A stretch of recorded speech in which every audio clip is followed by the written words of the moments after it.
Inshuti zacu mudukurikira kuri SRK Cinema TV, mutwemerere dufata aka kanya tubagezeho icyigisho gikomeye cyane kijyanye n'ibi bihe abantu barimo, ibihe bitoroshye, ibihe abantu bavuye mu mpera z'umwaka binjira mu mwaka mushya bagomba kwinjiranamo imbaraga. Icyigisho kivuga ku bijyanye n'umunaniro. Umunaniro bisobanuye kumva umuntu atameze neza, kumva nta mbaraga afite mu mubiri.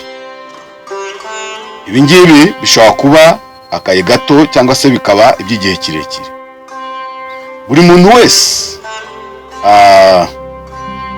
hari igihe biba ngombwa ko akora akarenza igihe yagombaga kuruhuka, ndetse rimwe na rimwe akaba ubwo yigomwa n'ibitotsi cyangwa se akigomwa no kuruhuka bisanzwe. Ibi ngibi rero bishobora gutuma hazamo umunaniro w'igihe gito bitewe n'ubwo buryo umuntu yakozemo. Iki kibazo gishobora kuvurwa n'utuntu tworoheje cyane kuruhuka. Ikibazo cy'umunaniro gishobora kuvurwa n'umuti, turanabikora. Kuvuga ngo ubwiye kujya urya tungurusumu cyangwa se tungurusahumu, udutanyu nibura 7 buri munsi cyangwa se buri mugoroba bitewe n'isaha wahisemo kuturira. Uvanga kani kamwe, jye mpitamo uzitonora, tuzakorera isuku yose uzitonora ni ku meza. N'aka kabiri,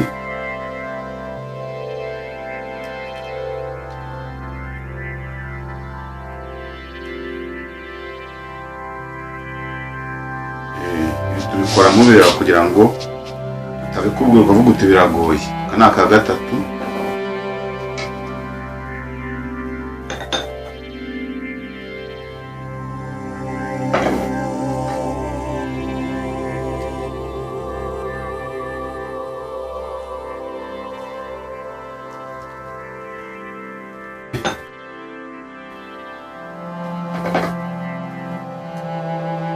vangonge fata nibura kana ka gatanu.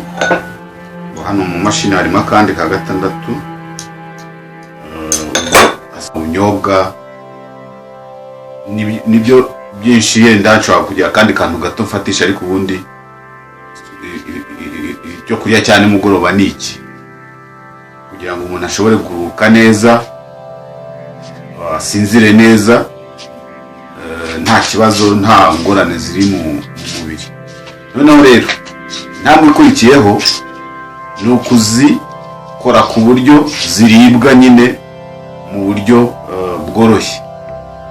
Twamaze kuzitonora, noneho tugiye gushyira mu kamaremo n'akamashini kabugenewe, gakanda. Urabona ko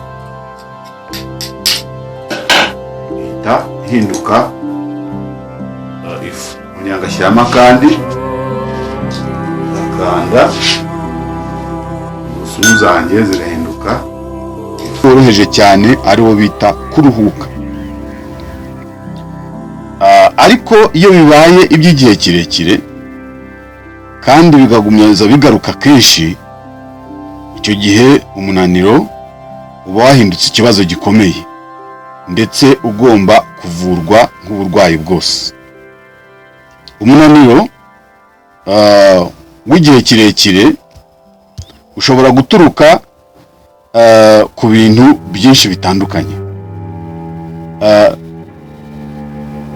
Kimwe mu bishobora kubitera ni uko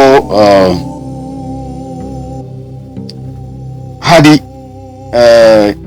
ibintu umuntu ashobora gukora yenda bikagenda byiyungikanya abona ntaho yabicikira. Ibyo bigatuma umuntu agira umunaniro uhoraho kubera imirimo igenda yiyungirikana, abona ntaho yayicikira, nk'abantu baba bafite inshingano zikomeye zo gufata nk'ibyemezo cyangwa bayobora abandi. Cyangwa se umuntu akaba yikorera, ariko ibyo akora imirimo isa nk'aho imutegeka kubikora kugira ngo abakiriya be batabura produit akora. Ibyo nabyo bishobora gukurura abantu kugira umunaniro ukabije. Abantu benshi bakunda kumva bananiwe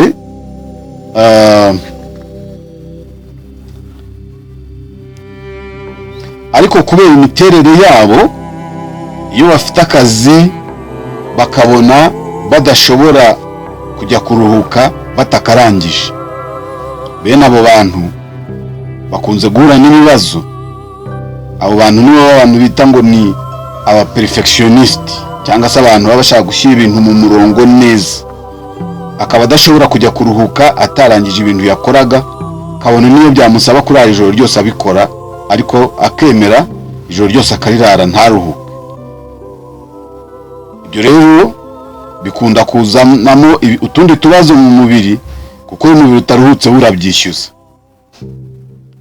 Ni ukuvuga ngo abo bantu bateye gutyo ntibashobora kuruhuka cyangwa ngo bafate agahenge keretse umurimo batangiye bawurangije.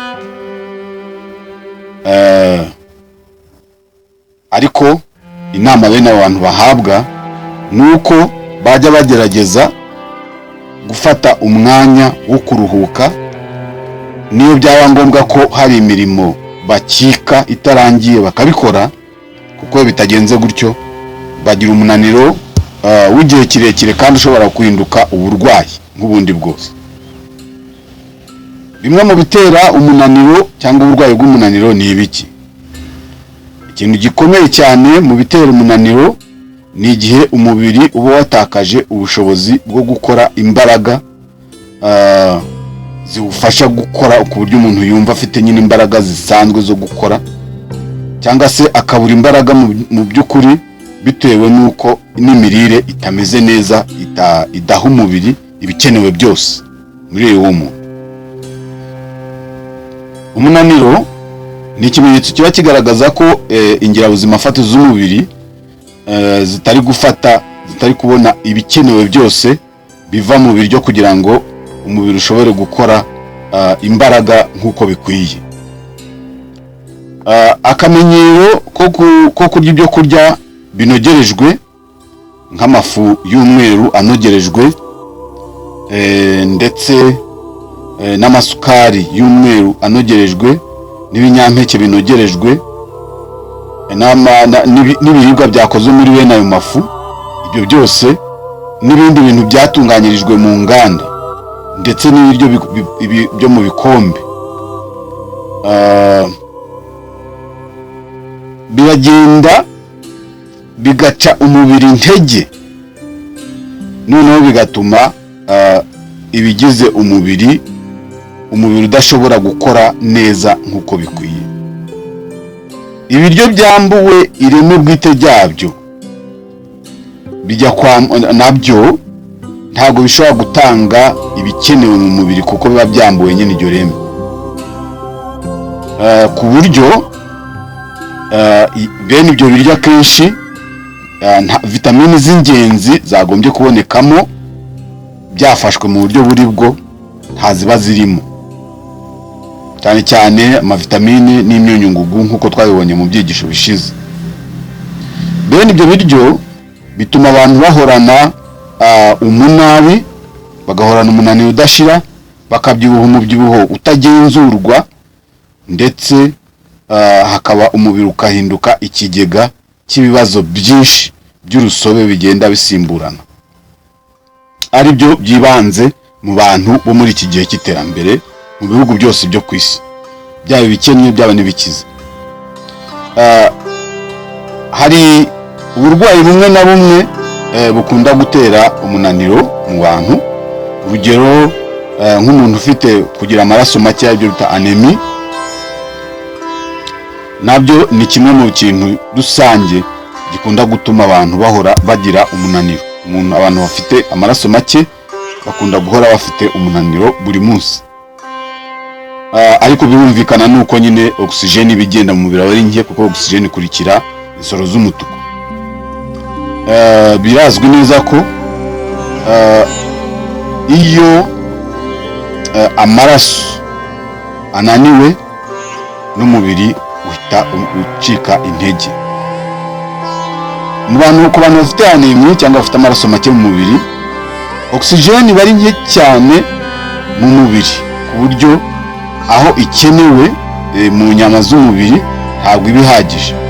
Ibyo bituma rero umubiri udashobora gukora uko bikwiye ngo utange n'imbaraga zikenewe.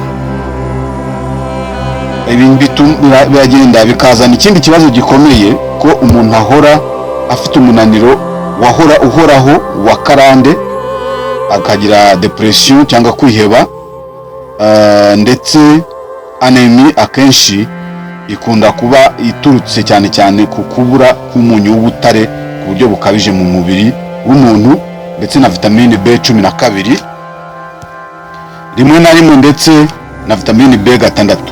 Kuvuga ngo kubura umunyu w'ubutare, vitamine B12, vitamine B6 na acide folique uko twabibonye, ibyo nibyo bikunze gutera ikibazo gikomeye cyo kugira anemia, kandi nayo igatuma umuntu agira umunaniro uhoraho. Kubura ibitotsi, abantu bakabura ibitotsi ntibasinzire, bishobora guturuka ku munaniro. Umuntu unaniwe cyane ashobora kuryama ntasinzire, kandi ubundi akenshi abantu bazi ko iyo umuntu ananiwe akaryama arasinzira, ariko iyo umuntu ananiwe cyane ashobora kuryama akabura ibitotsi, cyane cyane ari umunaniro uterwa no kubura intungamubiri mu mubiri. Babandi rero basinzirizwa no kunywa ibinini, bagomba kunywa ibinini bibasinziriza cyangwa se indi miti ibafasha gusinzira, ntago bishobora kugabanya umunaniro, nibyo gukora by'akanya gato. Nanone inzoka zo mu nda nazo zishobora gutuma umuntu ahorana umunaniro udashira. Umuntu agahora afite umunaniro udashira ari kubera inzoka, ngo harimo za scarisi, za amibe n'izindi, kuko ziba intungamubiri zagomba gutunga umubiri, noneho zo zikazifatira, noneho bigatuma umubiri ugira intege nke, ndetse ukagira izo nzoka zikunze no kwiba ibyagombye gutuma umubiri ukora n'amaraso. Izindi ndwara zishobora gutera umunaniro harimo kugira umuvuduko muto cyane wo hasi, ibyo bita low blood pressure, kugira isukari nkeya mu mubiri, low blood sugar, no kugira infection iyo ariyo yose mu mubiri, nabyo bishobora gutuma umuntu ahorana umunaniro. Umuntu ufite umwijima wangiritse udakora neza nawe ashobora guhora ananiwe buri gihe. Ni ukuvuga ngo abantu barwaye za hepatite, abantu bafite umwijima urimo ibinure byinshi, abantu bafite umwijima udafite amazi wumagaye, abo bose bashobora guhora bafite umunaniro udashira. Abantu bafite tiroyide yabyimbye, ni ukuvuga ngo bafite umwingo, nabo bashobora guhora bafite umunaniro wa buri gihe. Abantu bafite amareriji ku biryo bimwe na bimwe, ndetse no ku miti imwe na bimwe, ndetse ni bimwe mu bintu byongerwa mu biryo cyangwa mu miti cyangwa se mu majuice abantu banywa, n'ama food colors. Ibyo byose bishobora gutera guhorana umunaniro, ndetse na bimwe mu byo bongera mu biryo kugira ngo bimare igihe bidasaza bitapfa. Guhora umuntu ahangayitse ni kimwe mu bintu bishobora gutuma umuntu agira umunaniro. Umuntu uhangayitse, ufite umuhangayiko ukomeye, ntashobora kuruhuka, ndetse imikaya ye, umubiri we wose uhora usa nkaho uri mu ntambara idashira. Ibi bikatuma imyanda umubiri wagombaga kujugunya uyibika mu mubiri, noneho ugatuma imbaraga z'umuntu zicika, kubera ko mu mwanya wo gukoresha ibyangombwa bigenwe, ahubwo imyanda akaba ariyo umubiri ukoresha, noneho ibyo bikavamo yuko imbaraga umubiri ukenera zitaboneka. ni ukuvuga ngo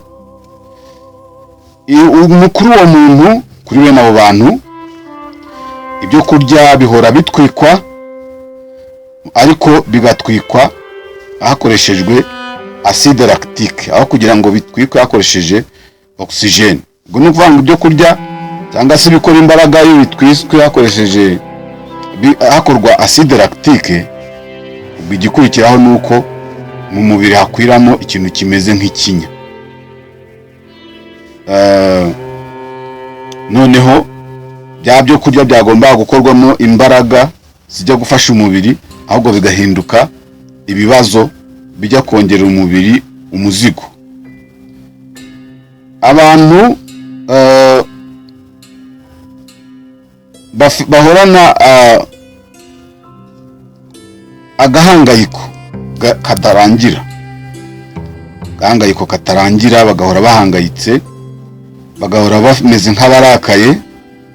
Abo bantu akenshi bakunze kugira umunaniro nawo udasobanutse.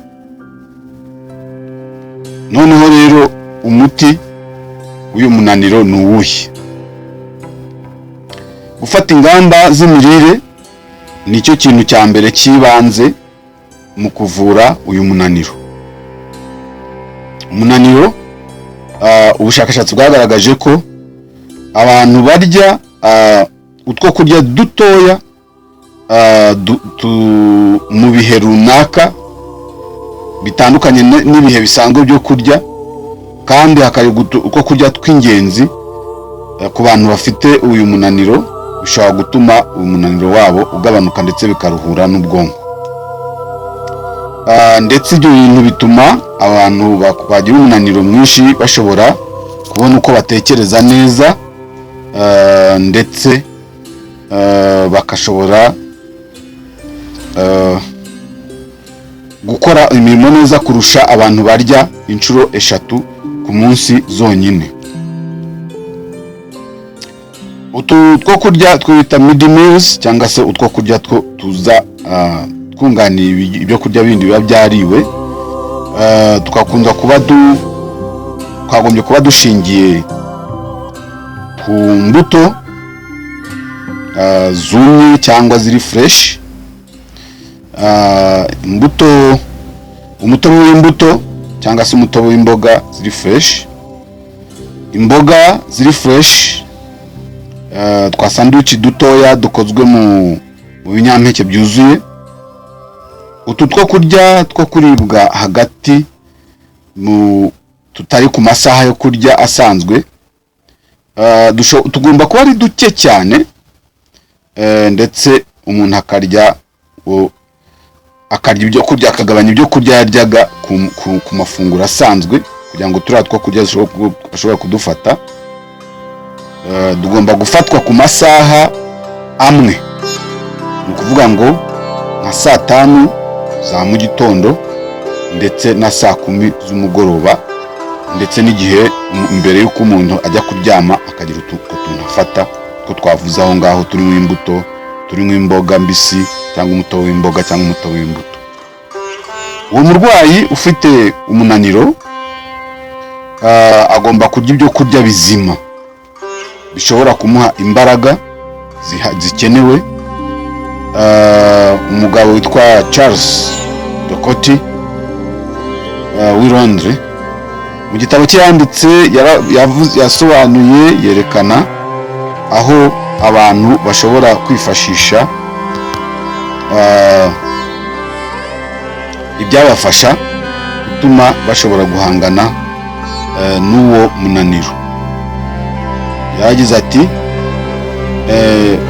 kugira ngo ushobore kongera kugarura imbaraga mu mubiri ukoresheje ibyo kurya bigomba kuba biri muri kamere yabyo uko byaremwe, ntacyo byambu.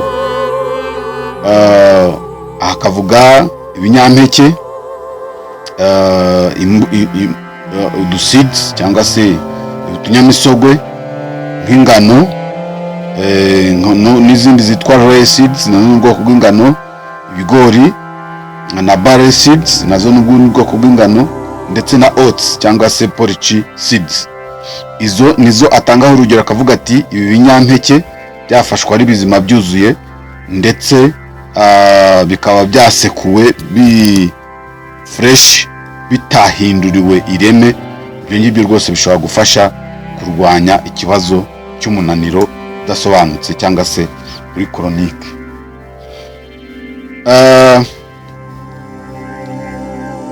Ibinyampeke bidatetse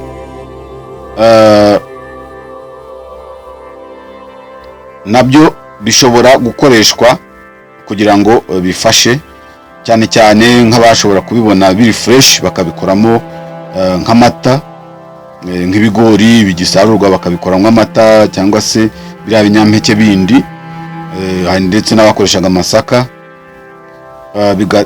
bigasekurwa biri fresh.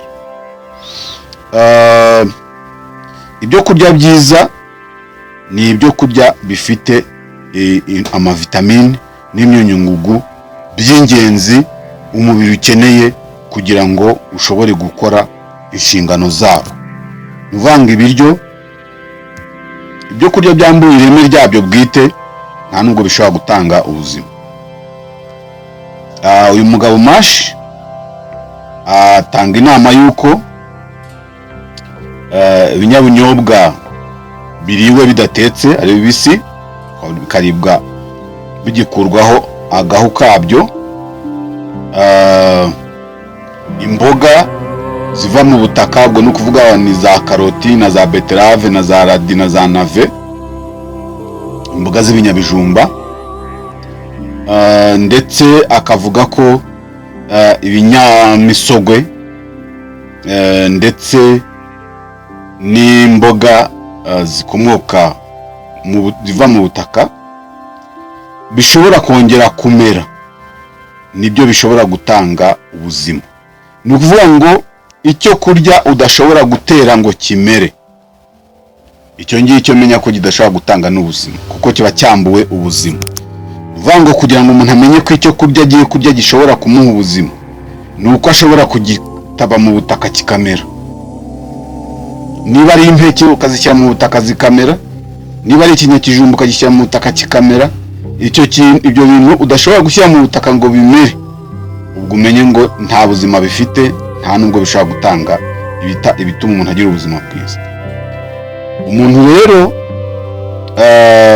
agomba gufata, umuntu ufite icyo kibazo agomba gufata indyo yuzuye rwose, igizwe n'izo mpeke, ibyo binyabunyobwa, n'ibinyamisogwe ndetse n'imboga n'imbuto biri fresh kugira ngo bishobore kumufasha. Muri groupe y'ibi byo kurya birimo amoko ageze kuri 5 cyangwa 4. Iyo ushoboye kugira bimwe umeza, birushaho gutanga intungamubiri nyinshi, ndetse hari n'ibyo byongeraho intungamubiri kuzirenza kuzo byagombaga gutanga bitamejeje. Urugero ni nk'ibishyimbo niba bimejejwe nka rantiye, bishobora gutanga intungamubiri zirenze ibyo zari gutanga zitamejejwe. Bikaba byanikuba intungamubiri zikaba zanikuba kenshi, ndetse na biriya binyampeke twavuze nk'ingano na za roe n'amasaka n'uburo. Umurwayi ufite ikibazo cy'umunaniro agomba gufata ibi bintu bitatu byubaka umubiri, ari byo harimo amata, harimo amavuta akomoka mu bimera yakamuwe hadakoreshejwe ubushyuhe, n'ubuki. Ibi nabyo ni bimwe mu bintu bigomba kongerwa mu biryo by'uyu muntu ufite umunaniro ukabije. Amata, amavuta yakamuwe hakoreshejwe ubukonje ndetse n'ubuki. Uyu murwayi agomba gufata vitamine ziri naturelle n'imyunyungugu iri naturelle itarahinduriwe ariko yenda iri mu nyunganiramirire ariko itarahinduriwe ireme, kugira ngo abe azi neza yuko kubura intungamubiri mu mubiri we ushobora kugenzurwa neza, cyane cyane kuko kubura intungamubiri zimwe na zimwe byagaragaye ko ari byo bikunze gutuma abantu benshi bagira umunaniro w'igihe kirekire.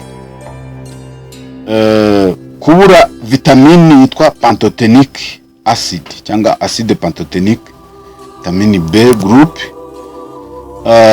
bituma abenshi bagira umunaniro ukabije. Twibutse ko iyi vitamini twayivuzeho, musubire muri ama vitamine murayibona.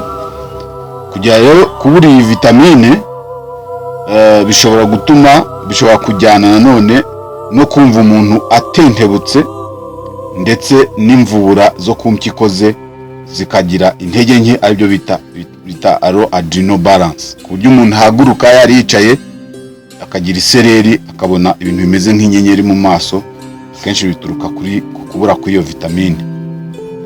Nanone ukuri ni uko vitamine B group zose zifasha amaneri gukora neza, zikongera imbaraga, zigatuma n'umubiri ushobora gukoresha imbaraga nk'uko twabivuze mu cyigisho cy'amavitamine. Bigafasha kugaburira umubiri ndetse no kugaburira imvubura zose z'umubiri. Kubw'ibyo kubura vitamine B group bishobora gutuma imvubura zidakora, kandi kudakora kw'imvubura bivuze ko umubiri wose udashobora gukora. Ibiryo rero by'aba vegetariye batarya ibikomoka ku nyamaswa bikize kuri vitamine B group ni ingano, ndetse n'izindi mpeke zuzuye zitahinduriwe ireme, n'imboga z'icyatsi kibisi kijimye n'icyerurutse, ndetse n'umuceri utaharatuwe, uvuga ngo whole grain rice, amata, n'ibinyamavuta ari byo za almonds, za cashew nuts, ndetse n'ubunyobwa, ibitoki, yeast, natural yeast, ndetse hakaza n'ibinyama proteine, ibyo bita pulses. Ubwo harimo amashaza, harimo lentille, ndetse n'utundi bijyanye biri mu muryango umwe. Imyunyungugu nayo ni ingenzi cyane kugira ngo umuntu atagira ikibazo cy'umunaniro ukabije. Imboga z'icyatsi kibisi ziriwe ziri fresh ziba zikirize ku myunyungugu. Calcium ni ingenzi cyane mu gutuma umubiri uruhuka, ndetse igatuma umubiri ushobora kuvurwa udasinzira. Andi magambo, abantu rero babura ibitotsi baba bagomba kurya ibiryo birimo calcium ihagije kugira ngo icyo kibazo gikemuke. Babandi bafite ubwonko buhora buhangayitse, nanone bishobora gutuma bahora bafite umunaniro ukabije. Sodium na zinc nayo n'indi myunyu ikomeye ikenewe cyane mu kuvura umunaniro. Urumva tubonye imyunyu itatu: calcium, sodium na zinc. Kandi twibukiranye ko calcium ntishobora gukora yonyine, ikora ari uko iri kumwe na magnesium na phosphore ndetse na vitamine C. Niyo mpamvu umuntu ufite umunaniro aba akeneye kurya ibiryo bizima kugira ngo bijye kongera kugaburira umubiri bikenewe kugira ngo umubiri wivure ubwawo.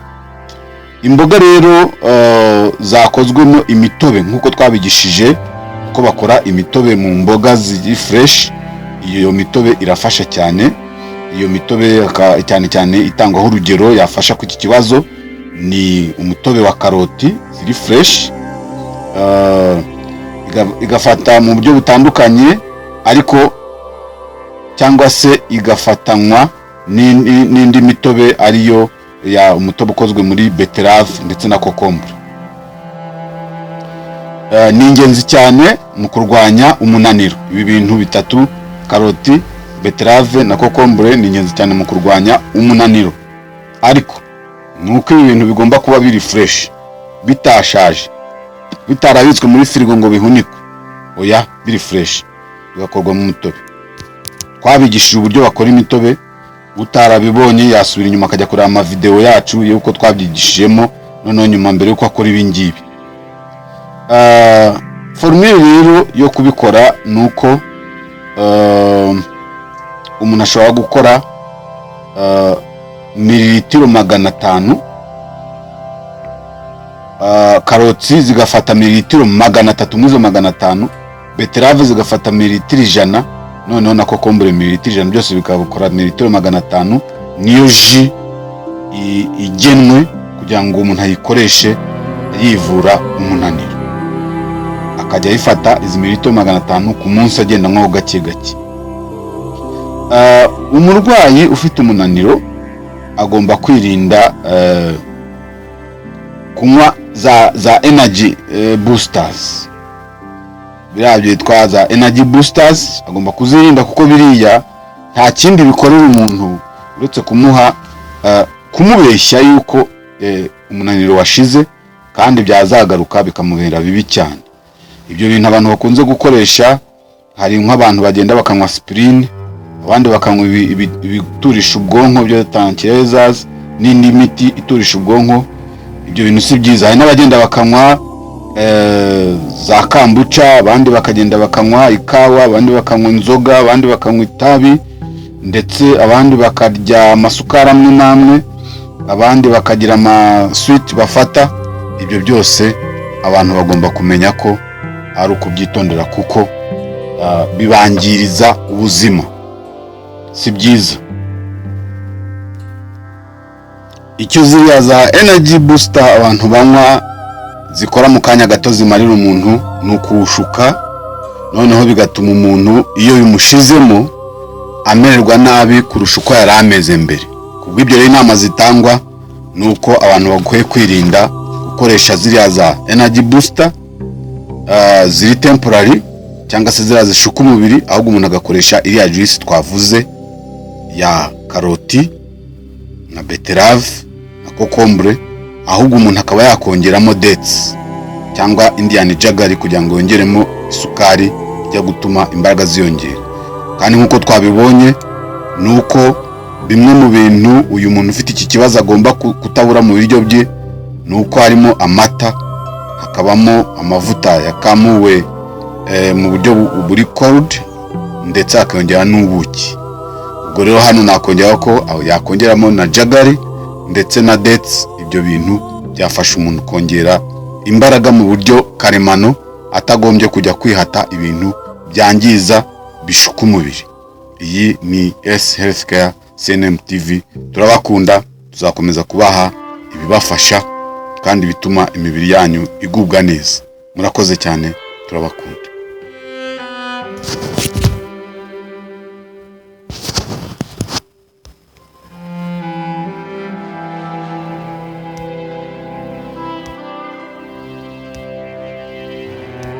Turanabikora kuvuga ngo kubwiye kujya urya tungurusumu cyangwa se tungurusahumu udutanyu nibura 7 buri munsi cyangwa se buri mugoroba, bitewe n'isaha wahisemo kuturiraho. Unuvanga kani kamwe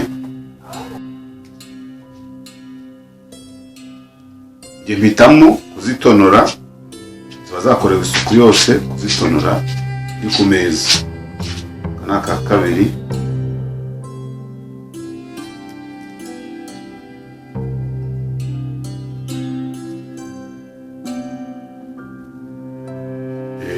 tubikora mubireba kugira ngo utabikubwiye ukavuga uti biragoye. Kanaka gatatu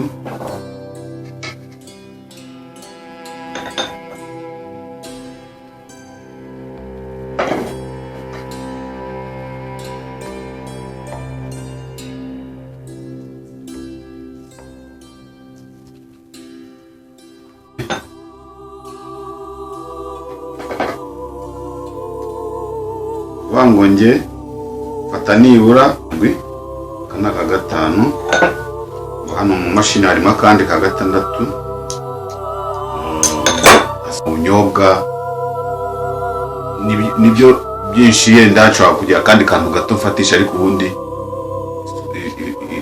cyo kurya cyane mugoroba ni iki, kugira ngo umuntu ashobore kuruhuka neza, asinzire neza, nta kibazo, nta ngorane ziri mu mubiri. Noneho rero intambwe ikurikiyeho ni ukuzikora ku buryo ziribwa nyine mu buryo bworoshye.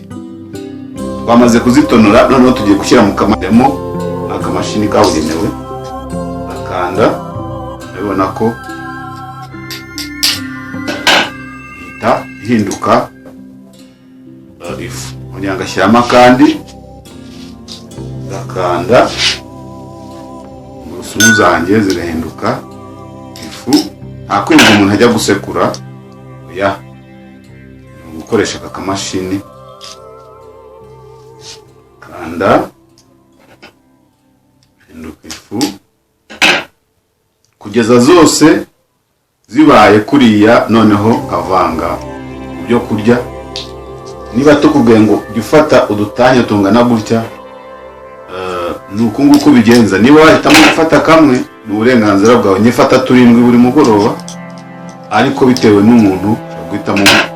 Njye mbifata kubera ko nkoresha ubwonko cyane, akaba n'igihe ndyama ntinze, kandi iyo umuntu akunda kuryama atinze, ubwonko bushobora kugira ingorane zo kwakimira imyanda ituruka ku kuba umuntu atasinziriye ku gihe.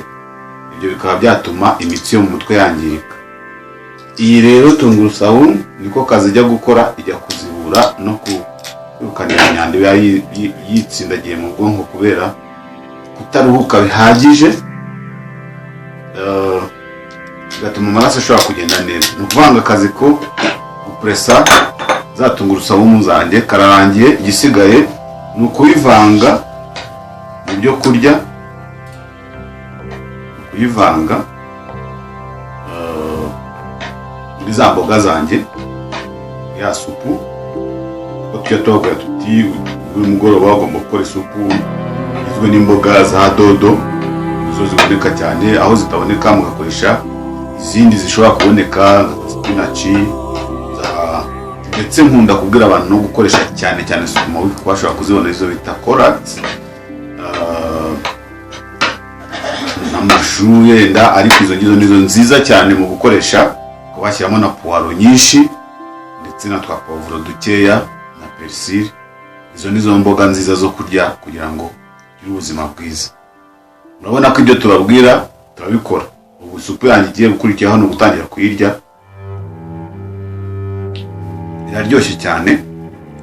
Katungurusumu karimo aryoshye. Rero nkuko tubibigisha, hari n'ibindi biba bigomba kujyamo. Tungurusumu ni nziza, ifite akazi kayikora, ariko hari utundi dufite akandi kazi natwo dukora. Utwo ni cayenne pepper. Cayenne pepper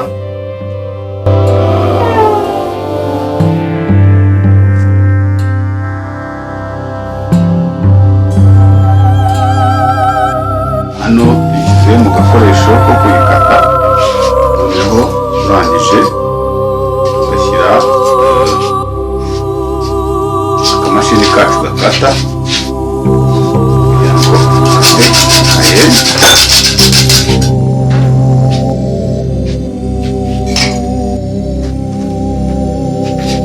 Urabona ko cayenne yacu irakase, twayikashije muri aka kamashini.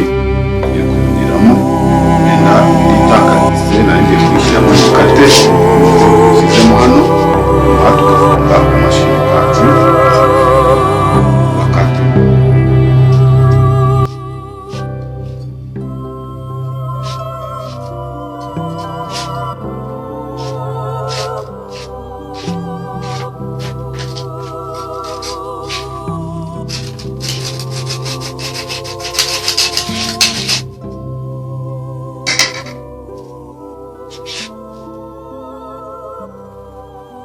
Nayo yakatitse, abibona ko yasijyamo uduce. Icyo gihe ibikoresho byanjye maze kubikoresha mbisubiza mu bubiko, kaza kubikorera isuku ariko bitagiye ahantu bishobora kuba guhura n'ibyanda. Bigomba kugira aho bibikwa hizewe, ubundi akazi gasigaye ni ukurya. Noneho rero kubera ko isupu hagiye ngombwa kugira ikintu ufatisha, ubwo ni ukuvuga ngo iki ni ikinyamasukari, ni ikijumba kijyana n'isupu, kirahagije kuri iyi supu kugira ngo haboneke imbaraga zijyana n'izi proteine ndetse n'izi vitamine n'imyunyu. Murakoze cyane, namwe mujye mukora uko tubiberetse.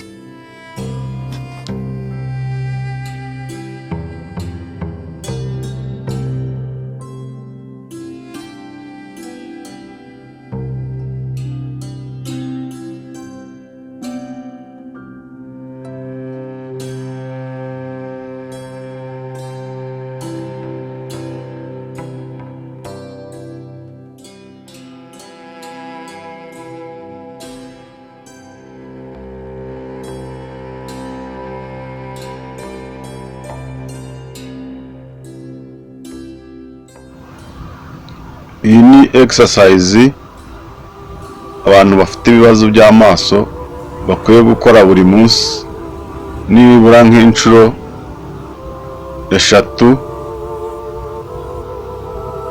cyangwa 4 ku munsi. Ukora iyi exercise amaneri akoresha amaso aba ari gukora cyane, ndetse ubyumvira no mu bwonko hejuru. Icyo gihe bituma niba ari n'amaraso atageraga neza mu maso ashobora kuhajya, niba ari n'ibice by'ubwonko amaraso atageragamo bituma utareba neza akajyamo, bikagufasha gukosora ikibazo cyo kutareba neza, cyane cyane kutareba kure. N'abantu bakunda gukoresha computer ni ingenzi cyane iyi exercise kuyikora buri munsi.